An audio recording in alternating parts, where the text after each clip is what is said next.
Você sabia que no topo do Monte Everest, a montanha mais alta da Terra, até o fundo da Fossa das Marianas, o lugar mais profundo dos oceanos, existe plástico? Pois é, isso incluindo até dentro do nosso corpo.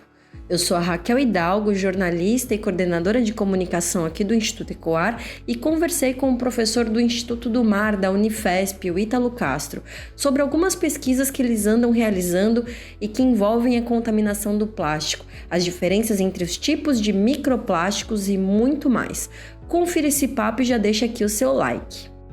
O nosso objetivo era só comparar as duas espécies, mas como nós já tínhamos os resultados de algumas localidades de Santos, a gente teve a curiosidade de olhar se esses resultados que a gente tinha encontrado para Santos, eles representavam muito ou pouco em relação ao mundo. Pedi para o meu aluno Vitor compilar todos os estudos recentes da literatura científica que também tivessem usado ostras ou mexilhões e botar numa tabela os valores mínimos, médios e máximos que eles tinham encontrado. E aí, quando a gente olhou os resultados de Santos, nós vimos que, tanto para ostra como para mexilhão, os de Santos estavam entre os 5 mais altos. Tipo assim, o trabalho acabou revelando uma outra coisa, para além do seu objetivo original, que era comparar as espécies e entender se as duas podiam ser usadas como sentinela. Nós vimos que sim, ambas podiam ser usadas como sentinela, e de quebra, obtivemos esse resultado que nos mostrou que, com base em estudos semelhantes feitos em outros locais do mundo, foram mais de 100 estudos que a gente comparou, Santos está entre as maiores quantidades, entre as maiores concentrações. Entre os autores do artigo está o Vitor, ele é o primeiro autor, foi o mestrado dele. Eu sou o último autor, como líder do grupo de pesquisas, mas a gente tem vários colaboradores, outros professores da Unifesp, como o professor Décio, lá da Unifesp de Diadema, o professor Lucas, que também é da Unifesp de Diadema, e outros alunos de doutorado, como a Beatriz e o Caio.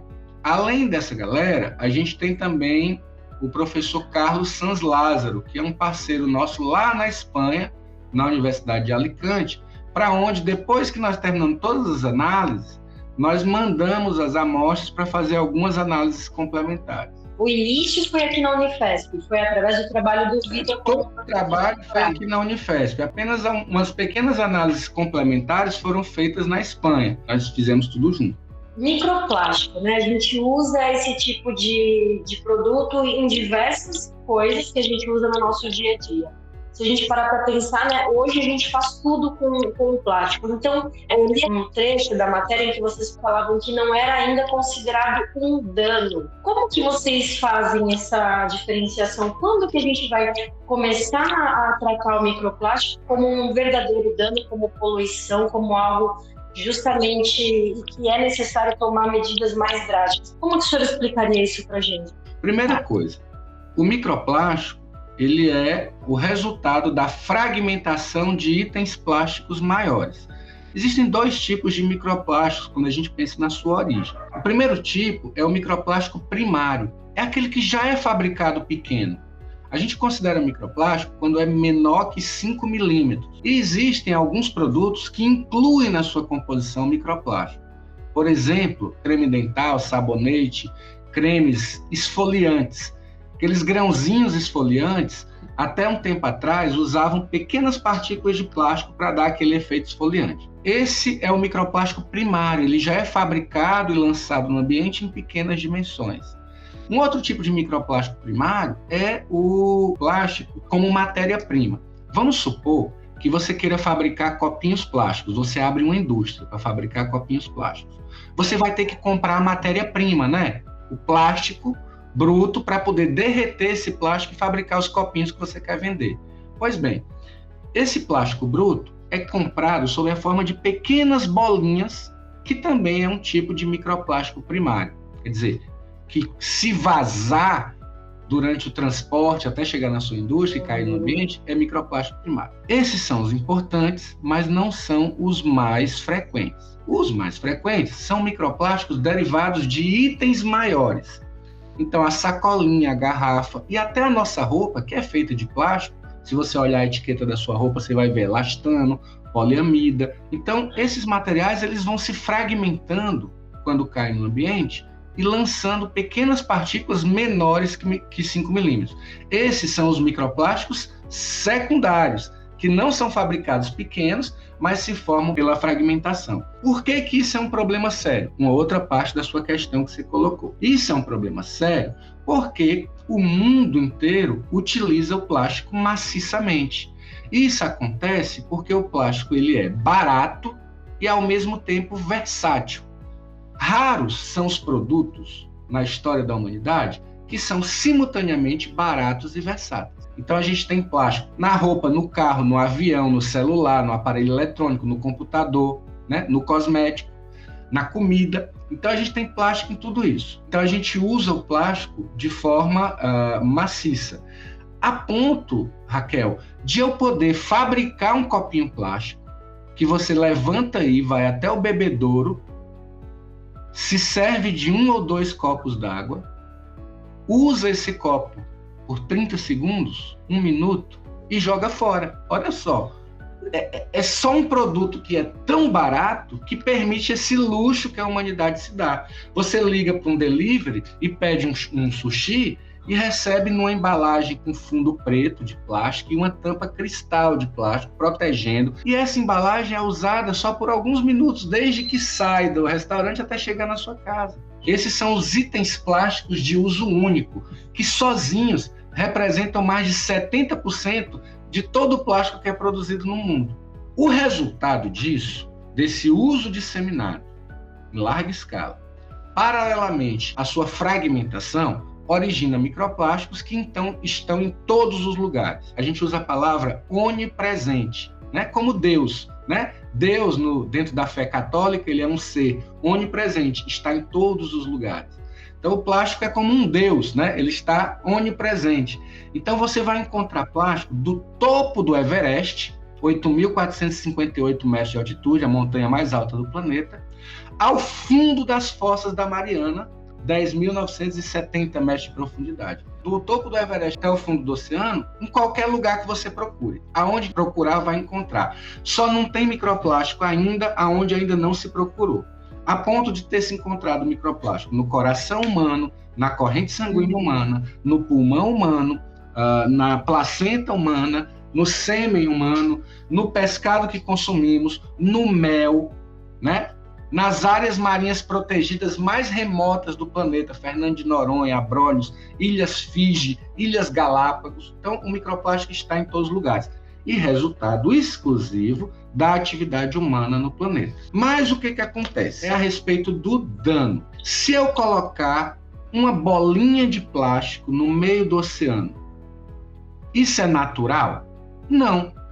Não tem plástico em condições naturais no oceano e, portanto, se eu colocar uma bolinha de plástico no meio do oceano, significa que o oceano está contaminado por plástico. Mas será que esse plástico, em quantidade tão pequena, uma só bolinha para o oceano inteiro, é suficiente para causar algum dano?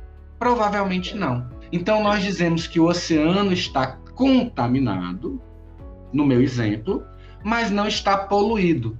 Porque a palavra poluição, cientificamente, nós só usamos ela quando há dano. O que eu estudei nos mexilhões e nas ostras de Santos não foi dano, foi a presença do microplástico neles.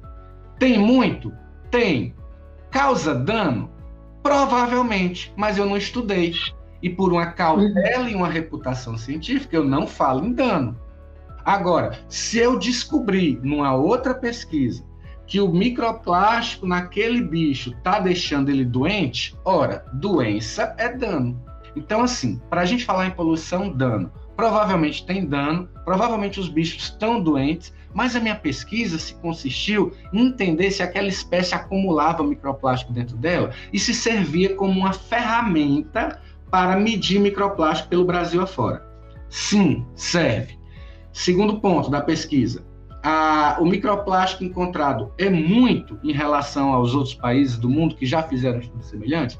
Sim, está entre os 5 maiores, talvez entre os 2 maiores níveis de contaminação já registrados no mundo. Tem poluição? Provavelmente sim, mas isso não foi investigado ainda na pesquisa. Não é que a gente vai dizer que o microplástico não causa poluição. É fato, o microplástico causa poluição. O que eu não estudei foi poluição em Santos, eu estudei contaminação em Santos, tá? E agora a respeito das soluções. Vamos lá. O microplástico encontrado em Santos, nos mexilhões, é 90% do tipo fibra. O que é a fibra? É um microplástico secundário. Lembra lá da primeira pergunta que eu respondi? Ele é formado depois. Primeiro eu fabrico uma camiseta, um cardigan, uma legging, depois eu lavo e essas fibras caem. Então é secundário. Então quando esse microplástico secundário chega na água, o mexilhão e a ostra, que são bichinhos que se alimentam filtrando a água do mar, isso mesmo, eles têm telinhas dentro do corpo, são as suas brânquias, e eles fazem a água do mar passar por essas brânquias, e nas brânquias eles retêm as partículas nutritivas que depois são levadas para a boca para eles se alimentar. Ora, se na água do mar tem fibra têxtil, tem microplástico, eles vai entrar também no corpo deles, eles vão acumular. Por isso que eles são bons sentinelas. Mas voltando, 90% do microplástico encontrado em Santos, tanto nas ostras como nos mexilhões, é do tipo fibra. O que nos sugere que a fonte, pelo menos nesse caso que nós estudamos, é prioritariamente a lavagem doméstica de roupa ou algum vazamento de alguma indústria têxtil que tem na região. Tem indústria têxtil na região? Não sei, não mapeei. Provavelmente vem do esgoto mesmo, porque você lava, a água da sua máquina de lavar, do seu tanque, cai na rede de esgoto. A rede de esgoto não é capaz de remover e isso acaba chegando no oceano. Talvez você pense, então o problema é a estação de tratamento, que não remove essas partículas, certo? Certo, mas nenhuma estação de tratamento no planeta remove essas partículas. Este é um problema com o qual o mundo inteiro, cientistas, políticos, gestores ambientais, estão se debatendo nesse momento. Há em curso uma discussão global sobre um tratado para reduzir a poluição global por plástico. Está em curso, já com reuniões que aconteceram, a próxima é agora, se eu não me engano, em novembro, em Nairobi. Né? Existe até a possibilidade de eu participar dessa reunião. Qual é o nome do evento, professor, por favor? É uma discussão no plenário da ONU sobre o Tratado do Plástico. E aí estão se discutindo as medidas que vão ser adotadas, exatamente visando reduzir o problema. Mas a gente pode evitar, reduzir, substituir, reciclar, de modo a diminuir o uso do plástico. Eu não consigo ver, Raquel, um mundo no futuro sem plástico, mas eu consigo ver um mundo em que o plástico desnecessário foi banido, que é isso que o Tratado do Plástico vinculante da ONU quer propor, banir o plástico desnecessário. E eu queria finalizar essa primeira parte dizendo que o plástico hoje ele está num mesmo patamar de gravidade das mudanças climáticas. Você tem ouvido milhares de discussões, o povo tem ouvido milhares de discussões sobre mudança climática, aquecimento global. Santos está tendo ressacas cada vez mais violentas, o mundo inteiro está se debatendo com isso. Os antigos presidentes do Brasil e dos Estados Unidos eram contra, os novos são a favor, existem movimentações. O próprio Ministério do Meio Ambiente mudou de nome de Ministério do Meio Ambiente e Recursos Naturais Renováveis para Ministério do Meio Ambiente e Mudanças Climáticas. Quer dizer, tudo isso mostra que as mudanças climáticas estão na pauta nesse momento. O que eu quero dizer é que o problema global do plástico está no mesmo patamar de gravidade, talvez não de emergência, mas de gravidade das mudanças climáticas. Esclareceu bastante coisa.